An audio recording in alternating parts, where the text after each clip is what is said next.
Hello, everyone, and welcome back to episode 71 of Your Birth Bestie podcast. Thank you so much for being here as I am catching up on past guests that I've interviewed and have a lot of amazing episodes to share in the next few weeks. Harper is already 3.5 months old, so we are in the thick of the 4-month sleep regression, and my work time is a little bit unpredictable, so I'm working through all of that. But I'm so glad that you are back here with me, and I look forward to getting back to these weekly episodes. And today, I am thrilled to welcome Karissa, an experienced birth doula and birth educator who shares her insights on navigating medical interventions, advocating for clients' preferences, and empowering families to stay informed and involved throughout their entire experience. This is really the foundation of a positive birth experience and is something that we definitely could have talked about for hours. And it's really my why to why I'm working in the birth space. So I love talking to Karissa about her experiences, and together we will dive into real scenarios that many expecting families face, from early interventions to last minute changes in their birth plans. And I hope this episode helps you feel better prepared to advocate for your own birth experience and make empowered choices, because you absolutely deserve a beautiful, autonomous birth experience where you call all the shots and you are completely in control. Hey there, I'm Beth Connors, a midwife and mom of two, but also your birth bestie. In this podcast, we'll dive deep into everything you need to feel confident, prepared, and in control, from baby bump to delivery room, from practical tips to personal stories. We'll cover it all so you know exactly what to expect every step of the way. Let's get into it. I'm Karissa. I am a birth doula and childbirth educator in southeastern PA. If you're familiar with the area, I'm like halfway in between Philly and Harrisburg. So right now in Reading, I'm moving to Lebanon soon though. So as a doula, my goal is to help both the moms in labor and then also their support team to feel comfortable and to feel safe, taken care of, and to understand what's happening. So I don't have a lot of medical training. I'm not a nurse. I don't do cervical checks, blood pressure, that kind of thing. But I do love learning. I love research. So I spend a lot of time just researching, listening to lots of podcasts, observing and learning so that my clients can know what is happening. And so I can, explain things to them.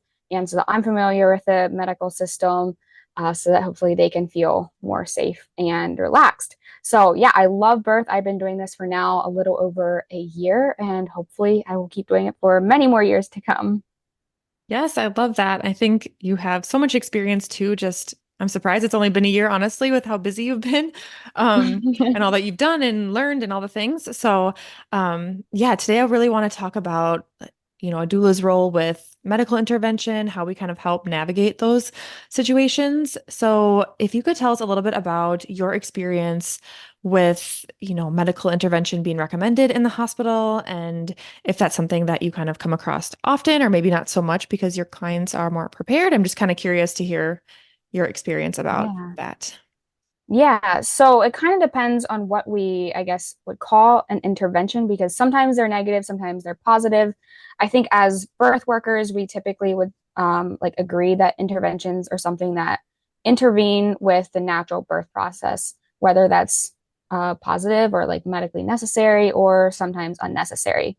A lot of times, my clients in particular are like hoping for a lower intervention birth because we can see statistically that those typically have better birth outcomes. And so sometimes people are trying to avoid these interventions. So these interventions are often suggested a little bit more, maybe often in hospitals than maybe out of hospital births. And it also really depends on which hospital. So in my area, I never really counted actually how many different hospitals are in my area. I've probably been to about 10 different hospitals within an hour radius from me. So while one hospital is like used to supporting C-section vaginal births after two C-sections and might have a 24/7 breech vaginal delivery team on standby, then the next hospital might have none of that available. They might not really do VBACs that much, and they might, moms might have to fight to even like not have IV fluids during their labor. So every hospital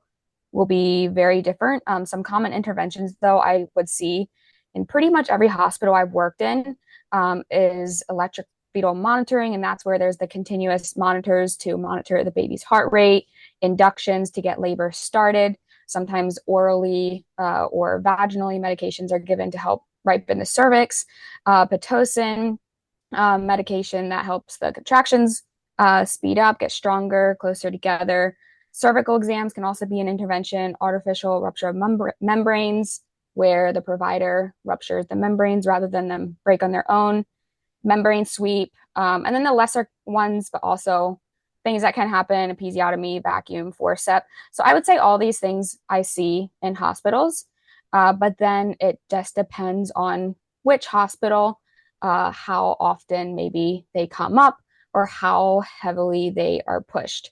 In a hospital where they're very familiar with physiological birth and the nurses are trained in spinning babies, they might be a little bit more welcoming to like, oh yeah, you can decline that, no worries. Whereas in another hospital, they might be suggested a lot more. I also attend quite a few home births.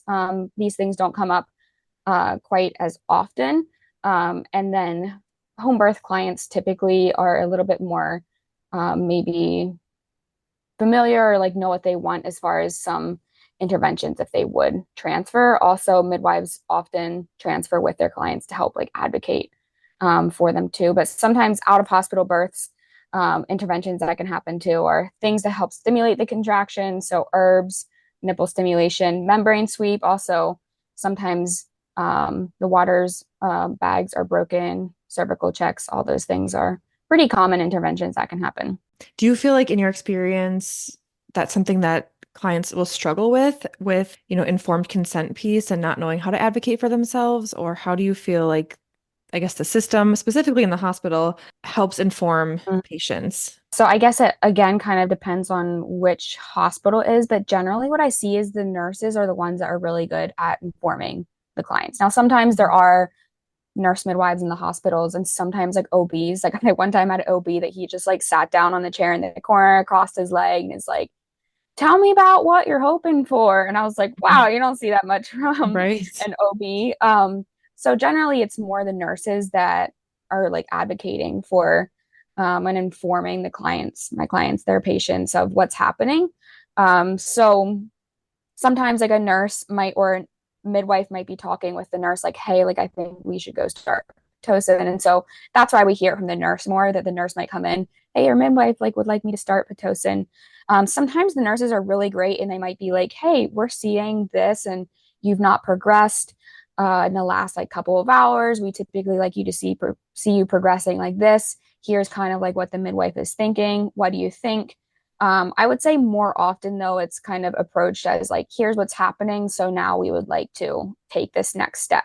So sometimes like there is room for clients to decline it, but it might not be, placed into their hands as like a yes or no decision. It's more like, hey, this is like what we would like to do next. And then they could decline it if they would want. So unfortunately, I don't really see a lot of informed consent, like I was like saying. So Yeah, I think it's a lot of that like matter of fact kind of, this is the plan, this is what we're gonna do, this is what mhm. we would like to do. And there's other ways too that it can be helpful for patients to have that Yeah, invitation yeah, to make a decision, like asking, what do you think about this? Or is yeah, it okay if we like that just simple asking of a question, I think is, yeah. yeah, Yeah, helpful. for sure. Because like some women won't feel as confident to like be like, wait, hold up, I'm not really sure if I want that. And to like say no. Whereas if it's put into their hands of like, do you want this? Yes or no, then they can kind of weigh their options. Even like as someone like myself who is more confident, driven, kind of against the grain kind of person, it even is hard for me sometimes to like stand up to providers and be like, oh, we actually don't really want that because they do have more training. They have a lot of experience. They've seen a lot of births, and we're raised, that they are like an authority figure, and birth is just a little bit different in the fact that we can have autonomy. We should have like a say in what happens in our birth. And I think it's really important for moms to be part of that decision making process.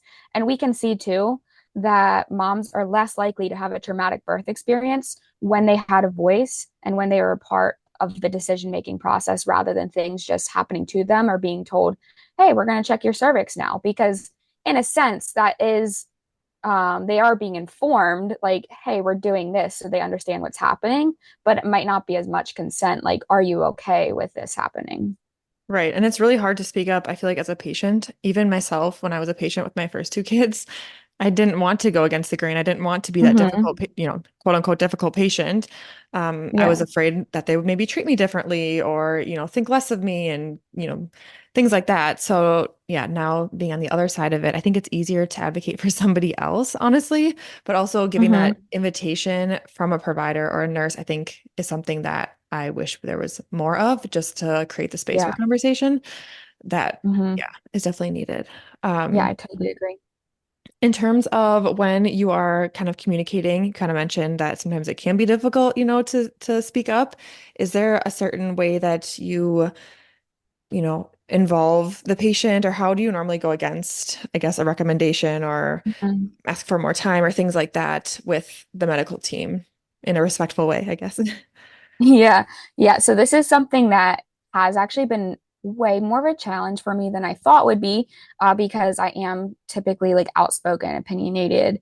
But it's sometimes challenging because they are the authority and oh, I don't really want them to have like a bad taste of doulas, or I don't want them to like, ban me from coming to that Hmm. hospital.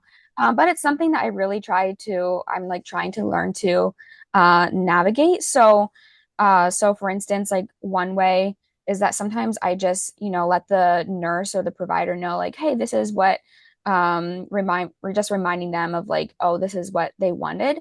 But especially navigating that with the nurse and like going over the birth plan with the nurse. In the hospitals, the nurses are the people who are going to really make sure the birth plan happens. At a C-section once, I had a mom that really wanted skin to skin right away, and her nurse made sure she got that skin to skin.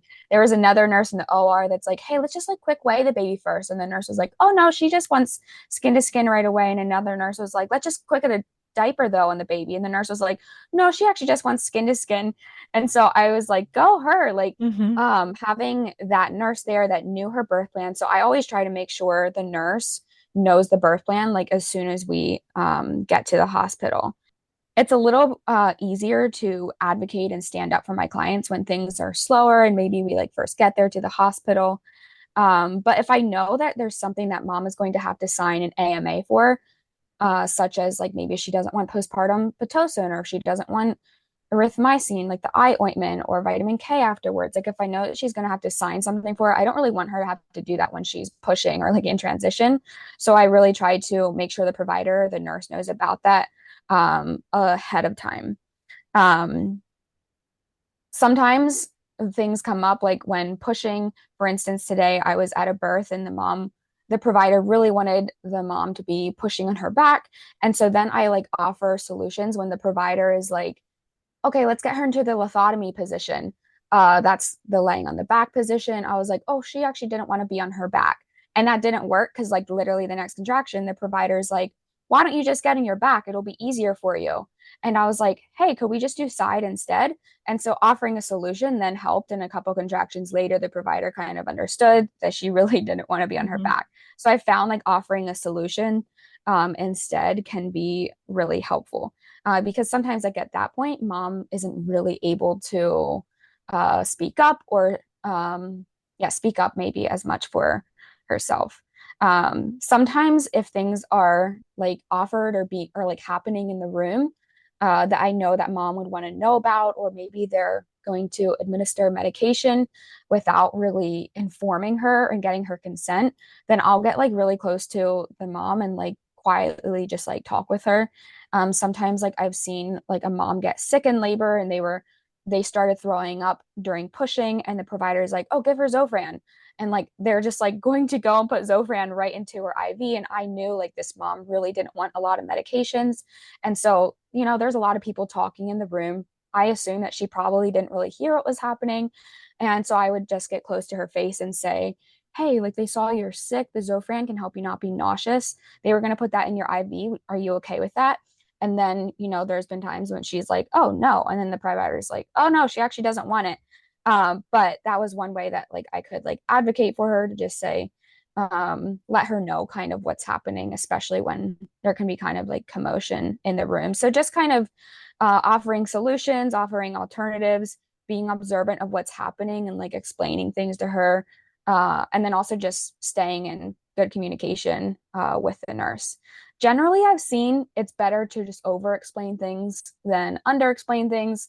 Moms would typically prefer to know what's happening and like why this is being suggested rather than just like, let's give you Zofran, let's get you onto your back kind of thing. Yeah, telling patients what's happening in the room and just kind of explaining Hmm. it in lay terms is the most beneficial Yeah. thing to do, honestly, Yeah. because yeah, a lot of times things just happen and Yeah. there's not a third party like a doula there or somebody that knows Yeah. kind of what the next steps are. You can kind of be like, oh, this is, I heard this. You're kind of also just like listening and it's like, well, I heard Hmm. this, them talking about this over there, just so you know that they're thinking about this, if that comes to be, Yeah. what is your thoughts about it?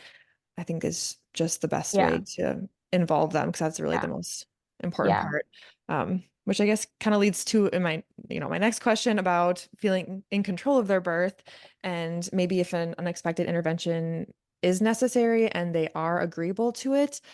Do you normally like prepare clients for this in pregnancy, or is that something that you feel like you have time to do in the moment, or how do you navigate that? Yeah, so I encourage all of my clients to take a birth class, either my own birth class or I have a couple online that I recommend. And sometimes I see like birth classes do like skip over these like emergencies or things that like can come up or whatever. And so it's something that I discuss in my birth class. And if they don't take my birth class, then I discuss that too.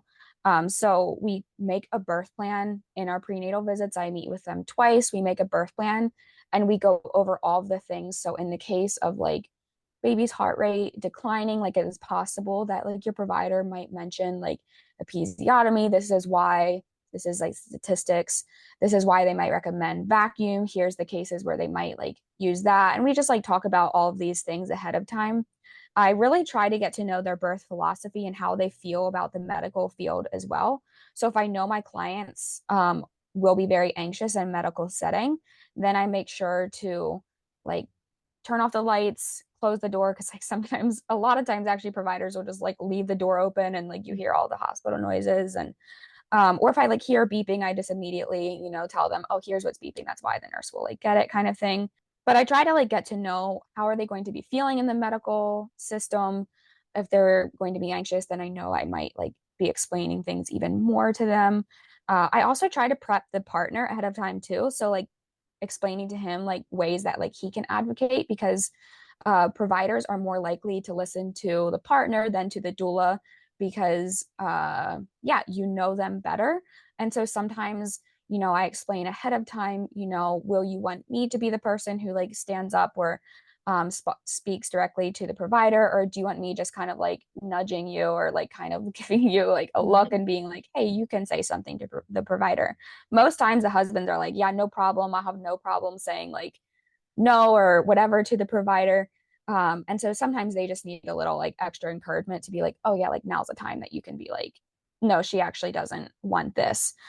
So I usually try to, yeah, prep the husband to like know how to advocate, but I try to like get to know their birth plan. And then also like I try to understand too how strongly they feel about um specific like things. Like, are they very, very strong on not wanting that epidural? Or are they kind of like they want unmedicated, but they like are open to it if their provider like brings it up kind of thing. So it's really about, I think, like really just getting to know the clients ahead of time.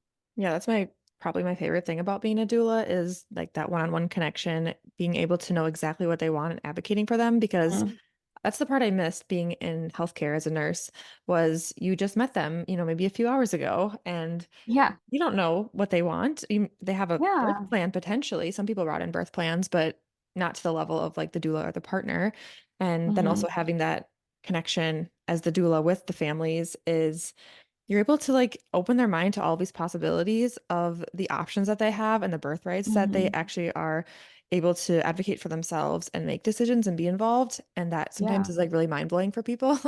Um, Yeah. and Yeah. I love that part of it because it's like, no, you don't have to do that if you don't want. And they're like, really? Wait, Yeah. seriously? And I'm like, Yeah. I totally. know. Yeah. So it's like Yeah. the best part of I feel like the job is just telling people that they have the autonomy and Yeah. helping them like Yeah. achieve that because that's so empowering and just like Yeah. makes the experience so individualized and Yeah. yeah, exciting for Yeah. them.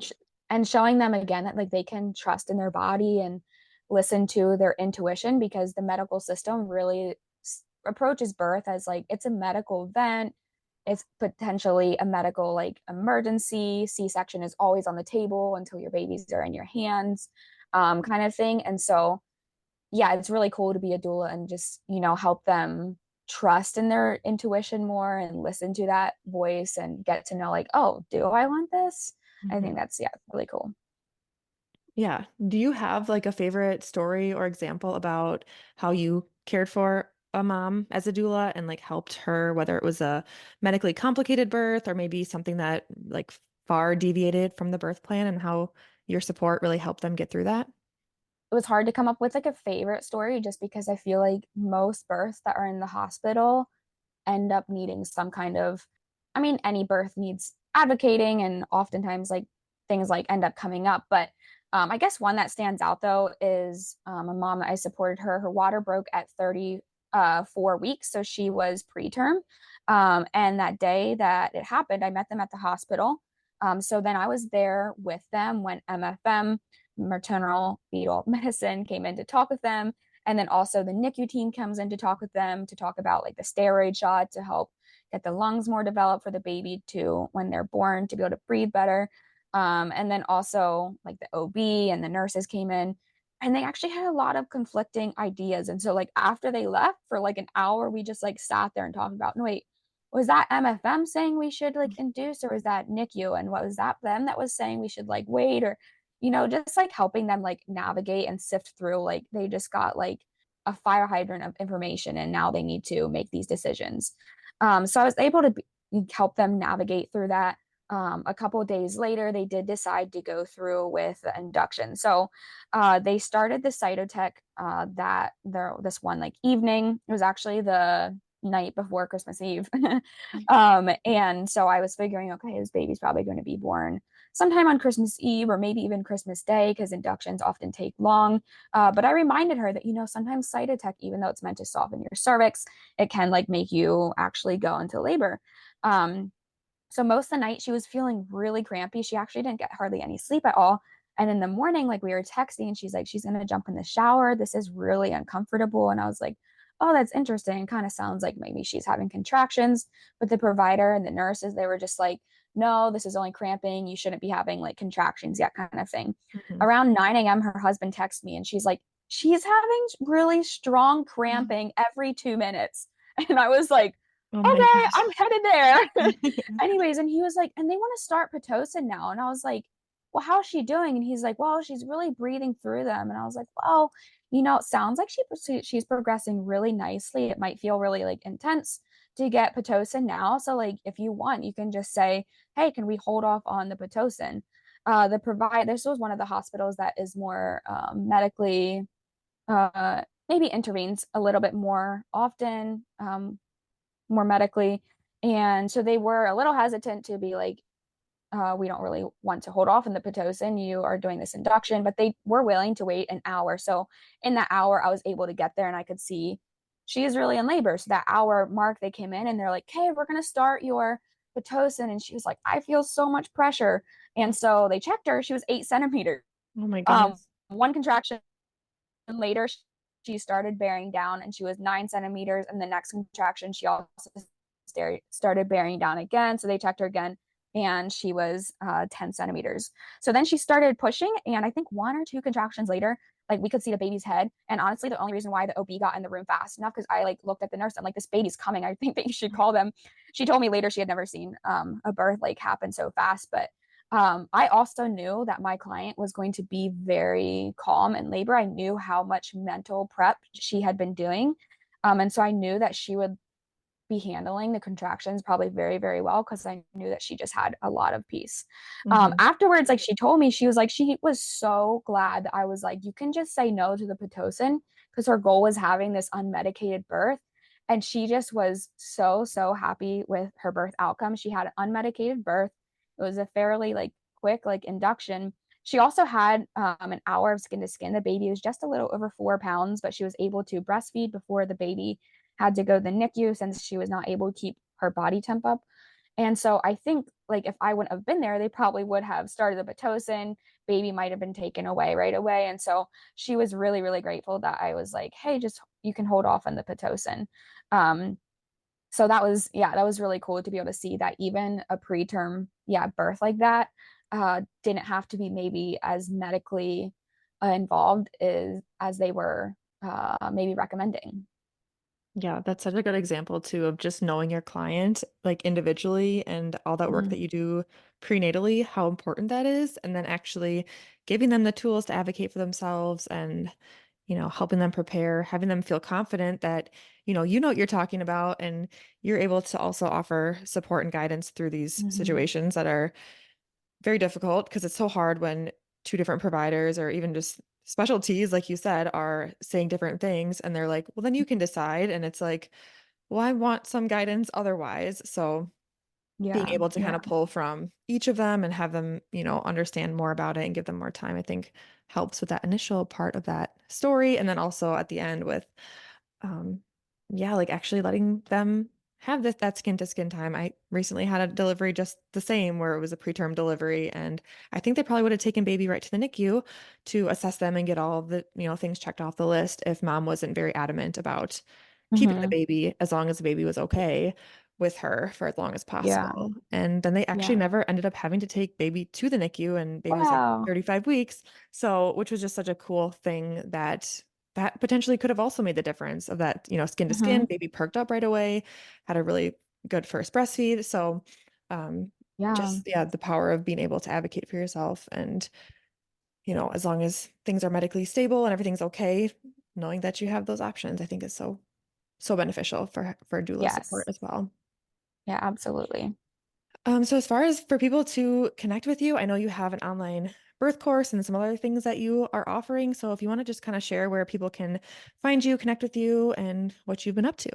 Yeah, so my business is called The Birth Tide. I have a podcast and Instagram. Both of them are called The Birth Tide on Instagram and on any podcast platform. And so basically, my biggest thing is I just really try to give information to moms to help them feel more at peace and more confident going into the birth journey. And I think that that comes with just being more informed and having these like practical, simple tips rather than having a lot of things in like big medical terms we don't really understand.